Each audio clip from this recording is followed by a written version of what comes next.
Some games just become icons. Unexpectedly, Clair Obscur Expedition 33 is one such game. When it was announced, nobody really cared. The trailer was just decent, the name was a mouthful, and it didn't look revolutionary. The only buzz came from the developers saying it was inspired by classic Final Fantasy games and the voice actors insisting it was something special. But why is it special? Why did it succeed where recent Final Fantasy games failed? Why is it the main Game of the Year contender for 2025?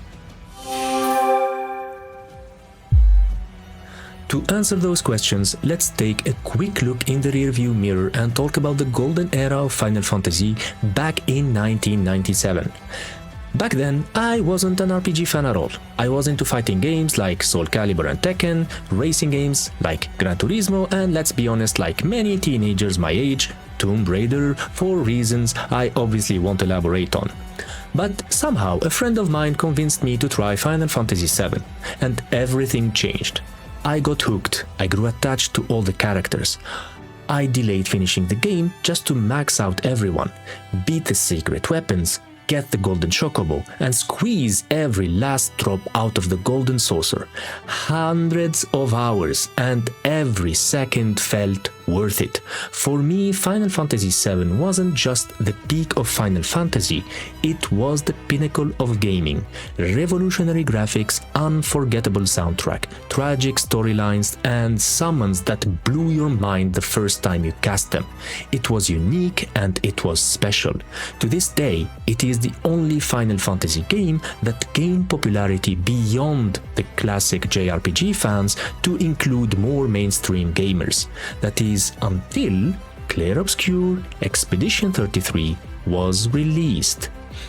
When I started Clair Obscur Expedition 33, I was skeptical. The first couple of hours felt fine, but not mind-blowing. But 2 hours in, it clicked.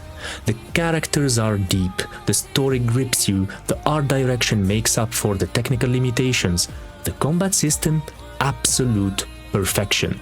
Turn-based, but with dodges, parries, and quick-time events that keep every battle tense and rewarding. Is it perfect? Absolutely not, but like every other masterpiece, it doesn't have to be. It doesn't reinvent the wheel, but it spins it better than anyone has in decades. This is the best turn-based RPG I have ever played, period. Like Final Fantasy VII, it makes you care deeply about your party. Mael, Gustav, Lune, Verso, Eskie. Like Final Fantasy VII, it breaks your heart early on by taking a central character away, to make you reflect on grief and sorrow, which are the primary motivations of your arch-nemesis and main villain in the game. Speaking of which, like Final Fantasy VII, it gives you a villain as iconic as Sephiroth. Renoir has charisma, a tragic backstory, and a deadly presence. Then there is Simon, an optional boss with the best battle music I have ever heard in a game. That fight alone is legendary. Look it up if you haven't faced him yet. I am at the point where I wish that Soundfall releases a Clair Obscur Expedition 0 just to show us Simon in his prime. And last but not least, like Final Fantasy VII, Clair Obscur has what I consider to be the best music I have listened to in a video game for years. Some of the tracks are now permanent fixtures in my favorite playlist on YouTube Music.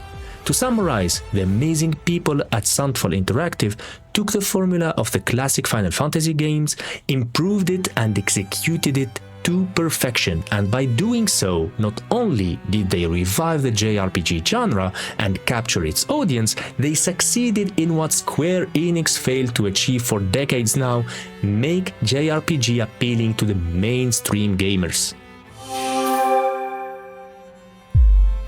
So to answer the question, why is it so special? Here is the answer.